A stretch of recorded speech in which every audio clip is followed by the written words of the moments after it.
퇴사한 지 3개월 됐고요. 회사를 다닐 때 본업으로 370만 원이랑 그리고 부업으로 200만 원 가까이 벌어서 거의 600만 원 가까이 수익을 냈어서 자신감 있게 퇴사를 했었습니다. 하지만 첫째 달에 200만 원, 둘째 달에 270만 원으로 제자리 걸음인데요. 그래 솔직히 너무 어렵다, 사업이. 남들은 다 쉽다고 하는데 왜 이렇게 난 더딜까? 라는 생각이 들어서 카메라를 켰습니다. 현재 정확히는 2개월 하고 25일 됐고요. 저는 퇴사를 할 때 월급은 충분히 벌겠지 라는 생각을 하고 이제 나왔어요. 확신도 있었지만은 제가 7, 8개월 동안은 부업을 이제 출퇴근 앞뒤로 한 6시간 정도는 했었어야 돼서 피폐한 삶을 살아서 퇴사한 것도 충분히 있었어요. 여튼 사업자를 곧바로 내고 부업이 본업이 되어서 여기에 모든 시간을 할애하기 시작했죠. 하지만 시간이 더 많이 쓰게 될수록 수요가 는다는 거는 제 착각이더라고요. 부업으로 벌었던 게 200만 원이고 지금 본업이 됐는데 270만 원이 지금 맥스니까 이게 시간의 문제가 아니었나 라는 생각, 의문점이 생기기 시작했죠. 그렇다고 제가 게을러지거나 한 것도 아니에요. 왜냐면 이전 직장이 8시 반에서 5시 반까지였고 지금 제가 일하는 게 9시 반부터 7시 반 정도까지는 일을 하고 있으니까 게을러지진 않았고요. 오히려 지금 유튜브를 퇴사하고 새롭게 하고 있기 때문에 이게 시간에 반영이 된 부분은 있긴 있죠. 저는 퇴사하고도 사업을 하고 있는 거에 대한 본질을 계속해서 키우고 있었거든요. 그런데도 200만 원과 270만 원의 70만 원 차이라서 이 뭘까? 라는 고민 끝에 지금 내린 결론은 있어요. 저는 이미 부업으로 할 때 200만 원에서 250 벌 수 있는 구조는 제가 잘 만들어 놨다라고 이제 판단이 됐거든요. 아무리 뭔가를 계속 그 본질 안에서 시도를 하려고 해도 이게 큰 차이가 없어요. 결국 추가 수요를 내려면은 마케팅, 그리고 저는 플랫폼 안에서 이제 사업을 하고 있기 때문에 플랫폼을 벗어나 유통 확대에 대한 부분을 실현을 해야 될 시기라는 걸 깨닫기 시작했죠.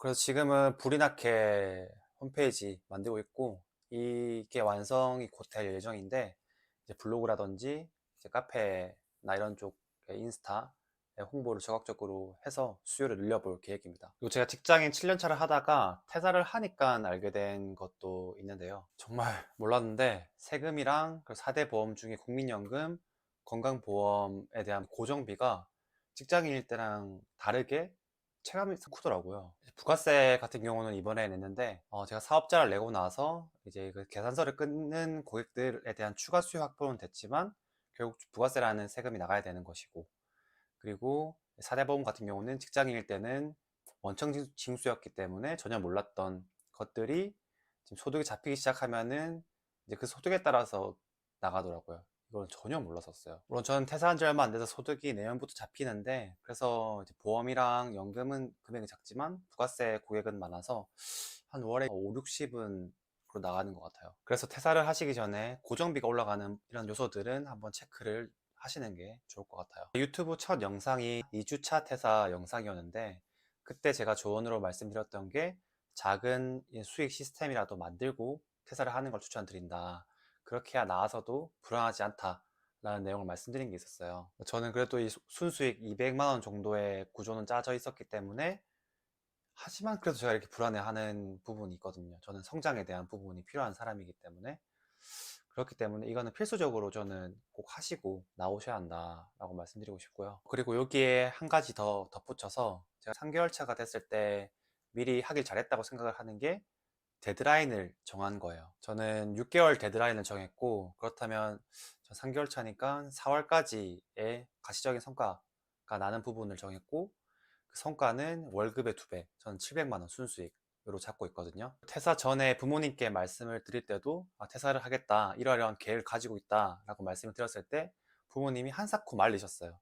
꼭 지금 그걸 해야겠냐, 회사 잘 다니고 있는데 왜 그래야 되냐 라는 부분을 말씀하시다가 제가 6개월 정도만 미친듯이 해보겠다, 그러고 나서 성과가 없으면 연차가 있으니까 다시 재취업을 하겠습니다 라는 말씀을 드리니까 그래 한번 해봐라 라는 말을 하시더라고요. 데드라인을 말씀드리지 않았으면 이 설득을 하기가 굉장히 어려웠을 것 같아요. 이렇게 6개월 정한 부분에서는 4개월은 짧고 8개월이 지나가면 너무 늘어질 것 같아서 전 6개월 정했었고, 이렇게 뱉어놓은 말이 있기 때문에 최선을 다할 수밖에 없는 거죠. 즉 나태해지기가 힘든 구조를 제가 일부러 만든 것 같아요. 쉬는 날은 거의 하루도 없고요. 혼자서 일을 하기 때문에 거의 일주일 동안 단 한 명이랑도 얘기를 하지 않은 적도 너무너무 많고요. 하지만 친구를 찾는다든지 외로워할 수가 없는 게 데드라인 때문입니다. 그리고 전 최악의 경우의 수를 미리 생각해 보는 거를 중요하게 생각해요. 유키즈의 유재성님께서 이런 말씀을 하셨잖아요. 어떤 일을 하게 될 때 최악의 경우의 수를 생각해 보고 그걸 감당할 수 있으면 하고 아니면 하지 않는다. 판단 기준을 세우는 부분을 저는 감명 있게 들었었거든요. 그래서 나한테 최악의 경우는 뭐지? 퇴사를 하고 6개월 동안 어떤 소득이 발생하지 않고 재취업까지 일어나지 않는 상황이 발생한다 라는 부분이 저한테는 가장 최악의 상황인 거죠. 그게 현실적으로 어렵다고 생각했던 게 내가 영원을 벌다는 가정은 지금 들어오는 수요가 아예 없어진다는 개념인데 그건 솔직히 어렵다고 보이고, 그리고 제가 일부러 지금 7년 차까지 경력을 쌓아온 가정이기 때문에 지금 이 연차가 저희 업계에서는 좀 귀하거든요. 그래서 일부러 이 상황에서 나온 거라서 재취업을 할 확률이 훨씬 높기 때문에 충분히 이건 감내할 수 있다 라는 부분으로 저는 판단을 했던 거죠. 이렇게 최악의 상황을 가정하고 내가 감내할 수 있느냐 라는 부분은 중요한 것 같고, 그게 현실적으로 몇 퍼센트인지 또 생각해 보는 게 좋을 것 같아요. 이렇게 생각을 했음에도 하루하루 그걸 까먹어요, 솔직히. 아, 불안하다, 진짜 회사 밖은 쉽지 않구나, 이런 생각을 너무너무 자주 하고 있고요. 쉽지 않습니다, 솔직히. 비록 지금 3개월 조금 넘는 시간이 남았지만 제가 700만 원을 달성할 수 있을지는 정말 저도 잘 모르겠고, 하지만 제가 할 수 있는 최선은 다하고 이제 그 약속된 시간을 보내려고 계획 중에 있습니다. 네, 이렇게 퇴사한 지 3개월이 되었고 사업을 하고 있는 상황에서 제가 드릴 수 있는 조언을 드렸는데 혹시 어떻게 생각이 드시나요? 퇴사하기 전에는 누구나 계획이 있다고 하잖아요. 하지만 계획은 계획일 뿐 현실은 냉정하고 냉담합니다. 그래서 이 계획도 계획이지만 이 기간을 정하고, 그리고 내가 최악의 상황을 감내할 수 있느냐 라는 걸 판단해서 퇴사를 정말 신중 곱하기 100배, 더 100배 생각해서 나오시기를 바랄게요. 영상 시청해주셔서 감사합니다.